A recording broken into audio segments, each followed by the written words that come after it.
Gloire à Jésus. Je vous salue, frères et sœurs. Que la grâce de Dieu surabonde sur chacun de nous. Pour le message d'aujourd'hui, nous allons prendre notre texte du jour dans le livre de Marc, chapitre 8, versets 22 à 23, puis le verset 26. Et ce passage a pour thème: nous sommes sauvés par la grâce de Dieu. Alors nous allons lire la parole de Dieu. Marc chapitre 8, verset 22 à 23, et verset 26. Ils se rendirent à Bethsaïda, et on amena vers Jésus un aveugle qu'on le pria de toucher. Il prit l'aveugle par la main et le conduisit hors du village. Puis il lui mit de la salive sur les yeux, lui imposa les mains et lui demanda s'il voyait quelque chose. Au verset 26, alors Jésus le renvoya dans sa maison en disant: n'entre pas au village. Nous sommes sauvés par la grâce de Dieu. Nous, c'est les personnes que Jésus, attire à lui, faire ses serviteurs. Alors, arrivé sur le lieu,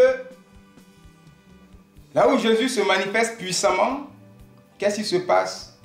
Jésus te sauve, c'est-à-dire, il te guérit. D'abord, il te délivre. Ensuite, il te guérit. La délivrance, elle est facile, mais la guérison, elle est souvent difficile. Délivrance, guérison, et le salut vient. Oui, mais ça, c'est un don de Dieu. C'est pas plus grâce, on ne mérite pas cela. Dans ce texte, nous allons voir que ici, la délivrance, elle ne s'est pas faite automatiquement. Jésus a saisi le malade. Il l'a pris par la main et c'est ce que la Bible dit ici. Il le conduisit hors du village. Il le fait sortir du village. C'est après ça, il a mis la salive sur ses yeux. Il a imposé les deux mains sur les yeux de ce malade. Il lui a demandé: est-ce que tu vois quelque chose? Bon, le monsieur a dit que non, je vois des hommes qui marchent comme des arbres. Je ne les vois pas distinctement. Jésus a encore imposé les deux mains sur les yeux du monsieur.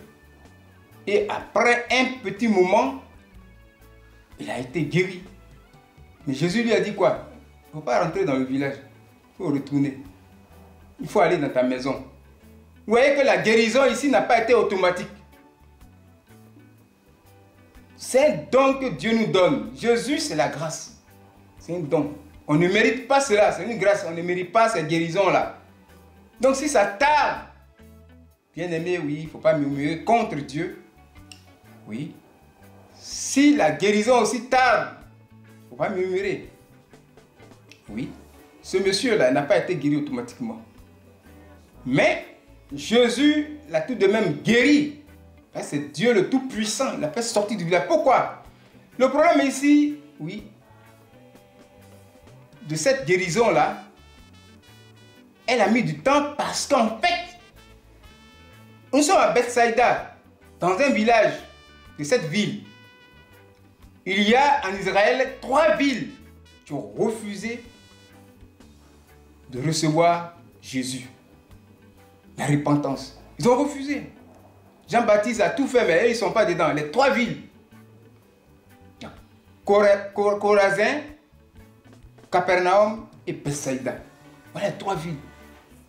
Et donc quand Jésus a commencé son ministère, c'est là-bas a eu lieu la plupart des miracles de Jésus. La puissance de Jésus est allée dans ces 3 villes. Vous voyez, à Bethsaïda, voilà ce qui se passe. Les gens ont été incrédules. Ils sont restés dans leur tradition. Des miracles pas possibles. Et Jésus même va aller maintenant contre ces villes-là. Il va parler mal à ces villes.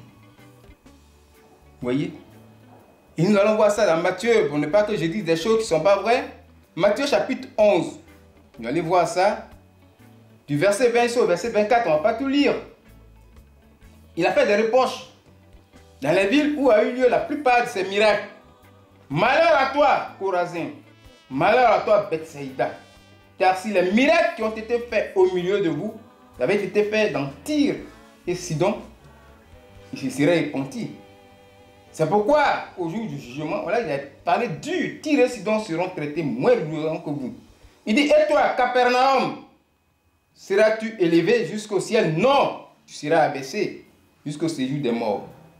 À cause de ces miracles qui ont été faits au milieu de toi que tu n'as pas considéré. Et au jour du jugement, Sodome sera traité moins durement que toi. Vous voyez, la parole a été dure parce que ces gens-là sont restés dans la tradition. Ils n'ont pas voulu se repentir. Quand Dieu te délivre, ensuite il te guérit. Mais après ça, c'est pour que tu puisses le suivre. C'est pour que tu puisses te repentir, abandonner le monde et venir en Christ. C'est pas pour rien qu'il fait ça. Reconnaissons, oui, les bienfaits de Dieu. Si tu ne reconnais pas la grâce de Dieu, ce qu'il a fait pour toi, tu vas avoir des complications. Dieu même s'est élevé contre ces trois villes. Ces trois villes sont situées au nord d'Israël, au nord de la mer de Galilée. Et ces trois villes sont en triangle. Bethsaïda se trouve hors du territoire même, à l'est de la mer de Galilée au nord. Et on passe Capernaum sur le territoire de Galilée. Maintenant, au nord de Galilée, Capernaum, c'est un triangle. Ces trois villes-là forment un triangle. Voilà les villes les plus incrédules, où Jésus a déversé sa plus grande puissance. Mais eux, ils n'ont pas reconnu tout ça là. Ils sont restés dans leur tradition. Ils sont restés, oui, dans leur connaissance, dans leur esprit humain. Vous voyez ce que Jésus a dit d'eux. Aujourd'hui même, on dit que ces trois villes-là sont restées pauvres. Malgré le pays Israël qui est hyper développé. Bien aimé, oui, c'est une grâce que Jésus nous fait. Nous ne méritons pas ces choses. Nous ne méritons pas la délivrance, nous ne méritons pas la guérison. Dieu a fait don. Le don qu'il nous a donné, c'est Jésus. Il est venu. Maintenant, tu es dans la maison de Dieu. Une fois que tu es délivré, tu es guéri. Mais il faut reconnaître ça. Il faut rendre témoignage, il faut rendre gloire à Dieu. Il faut te repentir. Il faut abandonner le monde. Oui, ne te mets pas à murmurer. Comme les hommes de Dieu. Quand même la délivrance met du temps. Ça a mis du temps ici. Ça ne veut pas dire que tu ne seras pas délivré. Quand la guérison met du temps, la guérison peut mettre du temps. Ici, la guérison a mis du temps. Combien de mouvements Jésus a fait pour que ce monsieur soit guéri? Ça tarde. Les autres sont en train de rendre des témoignages. Il faut considérer l'œuvre de Dieu dans la vie des gens pour dire que pour moi va arriver. Et si tu commences à murmurer, tu vas aggraver ta situation. Voilà les villes qui ont murmuré contre Jésus. Et Jésus s'est retourné contre eux. Malheur, quand Jésus dit malheur à toi, c'est fini. Malheur à toi. Il a dit ça, on a lu. Et ces villes-là sont restées comme ça. Il a dit silence à la mer. La mer s'est tue. La mer est morte. Pas de poisson. Elle est toujours là, elle ne bouge pas. Il a maudit le figuier. Le figuier est devenu sec. Donc faisons attention. Jésus nous fait du bien. Pour reconnaître les bienfaits de Dieu. C'est pour venir dans sa maison, témoigner et puis faire avancer l'œuvre de Dieu pour que l'œuvre de Dieu se manifeste dans la vie des autres.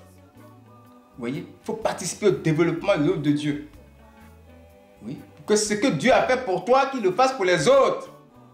Ne soyons pas incrédules. Ne restons pas dans notre tradition. Vous voyez, dans nos connaissances personnelles.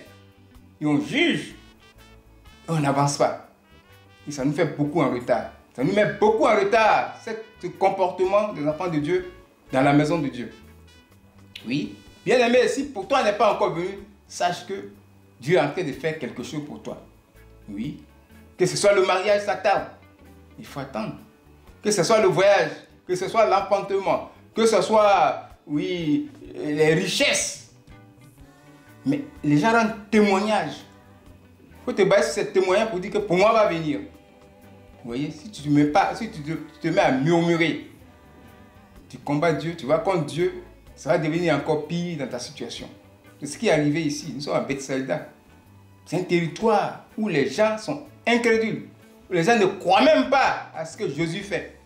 Mais Jésus, par grâce, il a délivré ce monsieur. Il a guéri encore ensuite. Quel que soit le temps que ça a mis. Il a eu sa guérison. Bien aimé, Dieu nous donne des conseils. Suivons ces conseils. Pratiquons ces conseils-là. Restons là où la puissance de Dieu se manifeste. Pour toi va sortir. Que vraiment la grâce de Dieu soit surabonde sur nous. Oui. Que la grâce de Dieu surabonde sur la vie de chacun de nous. Oui, parce que la Bible dit, là où le péché a abondé, la grâce a surmonté. Dans Romains 5, verset 20. Alors, croyons en Jésus, restons calmes et il faut implorer Dieu pour sa grâce. Demande à Dieu de te faire grâce. Oui, Antoine, tu rentres en toi-même. Tu vois pour les autres, pour moi va venir. Et tu pries. Ma prière est que la grâce de Dieu surabonde dans la vie de chacun de nous.